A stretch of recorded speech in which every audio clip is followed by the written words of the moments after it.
This takes on more intrigue in light of the intriguing turn the SEC versus XRP lawsuit has taken. The SEC, in my opinion, are clinging on a straw. For the record, I'll explain in this video just why. Let's go headfirst into XRP.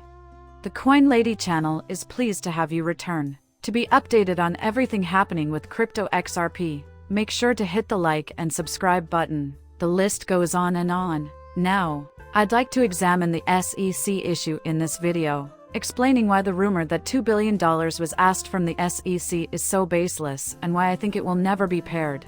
However, before we get into that, let's examine the cryptocurrency market. Bitcoin, for example, made a little but significant increase of over 4.5% today, peaking out at over 70,000. Unfortunately, XRP will collapse after a 1.5% advance in the 64-cent range. Even though we retested 71 CARE, lots of people are hedging their bets and jumping into XRP while they can, which is intriguing, but it's behind that $2 billion sweet spot in terms of volumes. Now, I'm not sure if you were a news consumer today, but we did see some breaking news. Ripple Labs' chief legal officer has claimed that the $2 billion fine from the SEC is directly related to the results of those documents. What we expect, in the end, is what has been said of older T's arrival here. He also cheapened the Brad Garland residence, suggesting that this could be the target of Ripple's, pardon the pun, or the SEC's, pardon the pun, attention. This is a complete financial audit, and I'd like to show you what's important about this sum before we get to the X, S, and C. The blue documents or columns represent penalties. As you can see above, companies were finally sought damages by the SEC in the form of disgorgement, which is what the SEC issued them. Moreover, the magnitude of this sum is readily apparent. There must be millions of them. It is clear how much the SEC is attempting to recoup. It gets much more intriguing when you start looking at the ones in which the SEC were engaged, as well as when you examine 5 or 15 of the largest compliance fines in history. Once again, we examine the 15 largest compliance failures in the banking industry. Just a number of these pertain to the SEC. The largest of these, at $6 billion, bursts from Bank of America. For all intents and purposes, the $2 billion figure is completely ridiculous since it would place us in the same ballpark as the Libor price fix scam and Credit Suisse, and it would rank among the top 10 fines ever levied by the SEC and the financial sector. Because of this, it will never happen. Indeed, the SEC can assert their desire to return. However, we are aware that in the end, that will not be the case. We are aware that this is merely a bill related to the CZ Binance case, which resulted in the recovery of $4 billion.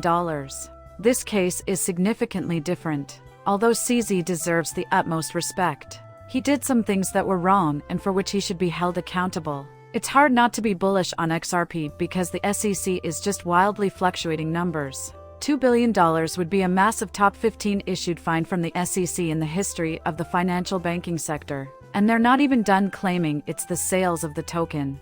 So it's classified as a security. Is it your sincere belief that that will transpire? On the one hand, we have exchange-traded funds, ETFs, and on the other, the SEC has likely levied the largest penalties ever against a cryptocurrency project. This is fascinating. Gary Gensler, the SEC, has flagrantly violated the law on multiple occasions, and the judge has reprimanded the agency for this egregious misuse of authority, which is not limited to the debt box issue.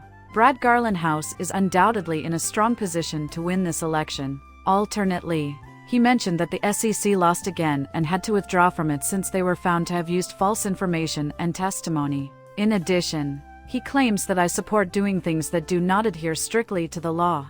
This is the case of the Ripples. The message is clear: the SBF swindle must not be overlooked either. This is fascinating. Double down on this spot on the SEC. Brad Garland.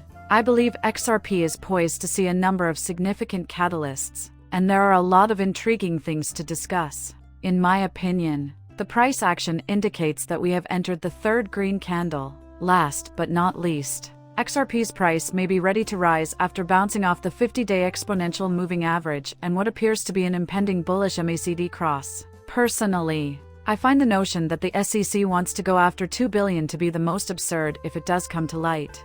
Plus, now that we have a chance to get in, I believe this is a perfect opportunity to keep the price low. But what I see coming is the case files being locked.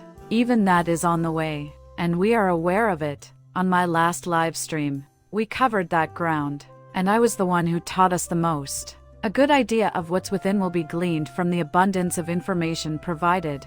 The SEC is ultimately liable for the remedies and measures they desire. Would you happen to have the $2 billion? Sure, probably. From its aftermath, what do we anticipate? The number might easily reach hundreds of millions. At this moment in time, I believe it may not be the wisest course of action if that were the case. We could proceed, and in the end, the SEC is satisfied. But XRP is not a security. Although we are aware that foreign forces are ready to fight to the bitter end, we also realize that this battle will go on for a long time. It began in 2020. Also, provide your thoughts on this. I'm leaning toward the XRP army and Ripple Labs. Both the price and the legal status of XRP could undergo significant changes this week. Well, that concludes our video. As always, I'd appreciate it if you could subscribe and leave a comment with your opinions. Muchas gracias. Depart.